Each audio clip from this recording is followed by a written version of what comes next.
So the Euros are right around the corner, literally tomorrow. As a matter of fact, by the time this gets posted, the first game will probably be done. Of course, everyone has the usual favorites, the occasional dark horse or underdog here or there, and their own team that they're supporting. Me personally, I'm supporting Germany. That's my home country. I was born there. If y'all didn't know, y'all might be wondering, Amanda, what the actual fuck was your family doing in Germany? Well, my dad was a traveling doctor, so my parents were in Germany for a few years back in the early 2000s. Both my sisters were born there, and then I was eventually born there as well before my family moved here. In Bochum specifically, in case y'all were wondering. So shout out Bochum, even though they're fucking trash and probably about to get relegated. There's numerous powerhouses from France to Spain, but many believe that other than the French, the most stacked team in the tournament is England. England has all types of big names, most from their own league, but a couple who now play abroad. You'd think putting together a team full of superstars would be easy, but as a matter of fact, it's not. England knows this very well. Their golden generation from a couple of decades ago won a bunch of nothing. Why? Well, according to some people, and even a couple of the players themselves, club rivalries and individualism led to the constant failures.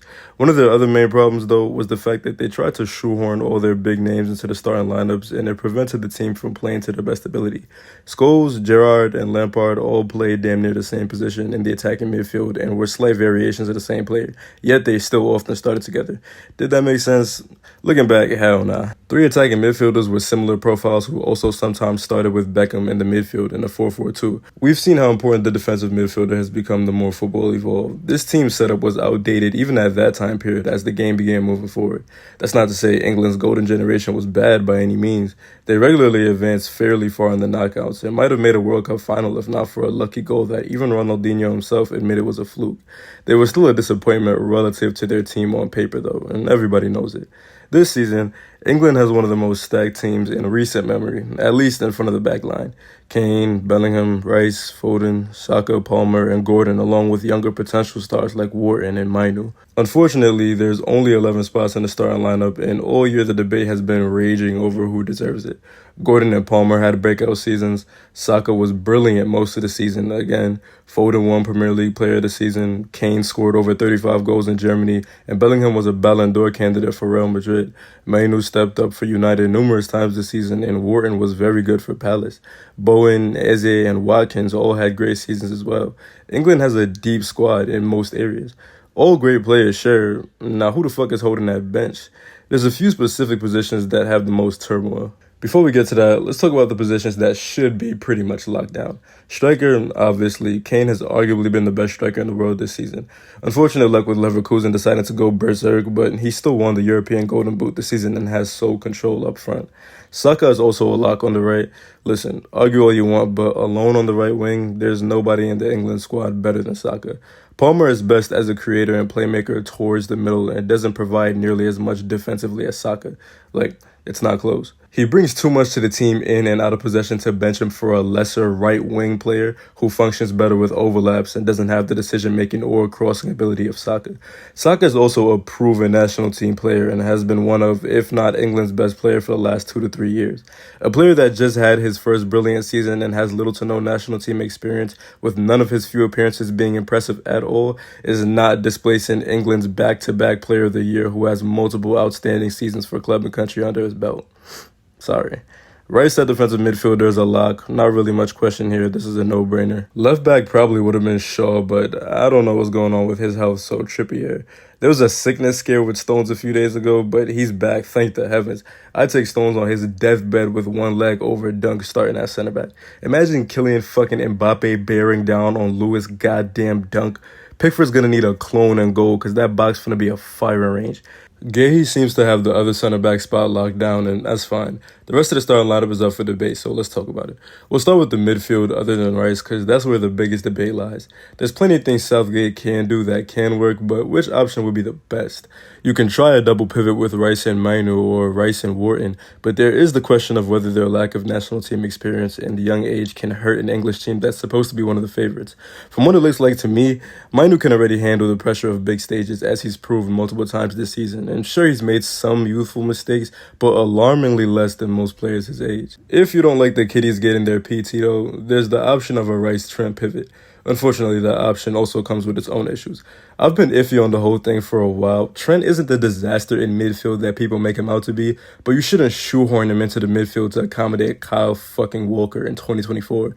My only issue with Trent in the midfield is against powerhouse nations who are gonna take advantage of his atrocious defensive awareness, and having that in the middle of the pitch can lead to disaster. On the flip side though, Rice is more than capable of absorbing defensive responsibility, and you really cannot have Trent's creativity on the bench in a tournament like this. For me, the best option is leaving Walker on the bench. His 1v1 defending doesn't outweigh Trent's passing at all, in my opinion. Especially because Walker doesn't offer much else outside of it, and you can just have Trent invert. Leave the main defensive responsibilities to basically a back three. Is that perfect? No, it still has its flaws. Do I prefer it to the other options? Yeah, to be honest. Trent inverting from right back still leaves Rice alone in the midfield on paper, though. So now we move back to the midfield. What's the best option here? Bellingham, Foden, and Palmer can each play attacking midfielder at an elite or world-class level. They also each can play left wing, although it's far from their best positions, respectively. Many have advocated for Foden to take the attacking midfielder role and let the attack flow through him after the season he had, but there's one major issue with that.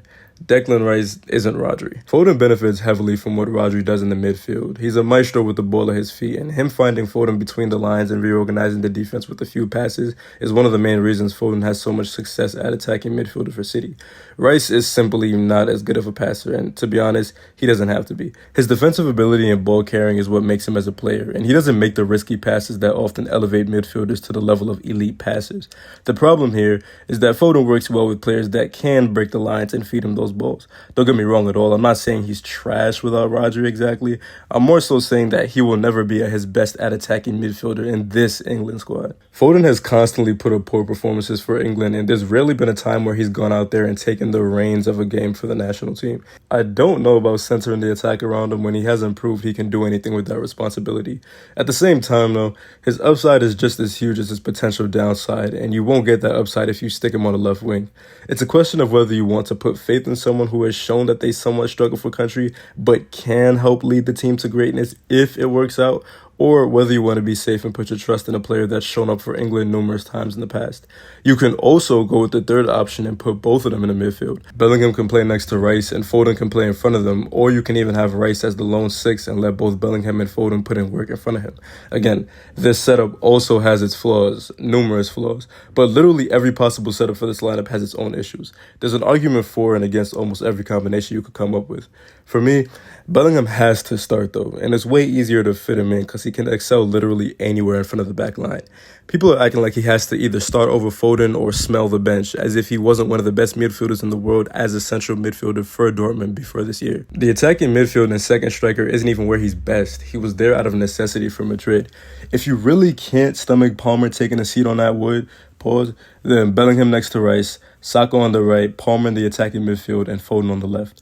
If you want Foden to be the center of the show, then scoot him over to the attacking midfielder, and either Gordon starts out left, or you see how Palmer does on that wing, because he's very capable of thriving there. We've seen it a couple times for Chelsea. If you don't trust Foden to perform for England in the attacking midfield, but you also don't want to waste him on the left wing, then don't start him at all, and let Palmer cook in the middle and Gordon on the left. That one definitely isn't happening off rip, but depending on if Foden continues his poor play for England, we could see it happen a little further down the line. Me personally, it's hard to pick a definitive lineup that I would want to see just because I can see issues with all of them, like I said earlier. But at the moment, my ideal England starting 11 would be Pickford in goal, Trippier, Gahey, Stones, and Trent at the back, Rice, Bellingham, and Foden in the midfield, and Gordon, Kane, and Saka up front. However, that would just be for the opening game, though. If I was running a show, I honestly probably wouldn't have the same lineup in any of the group stage games.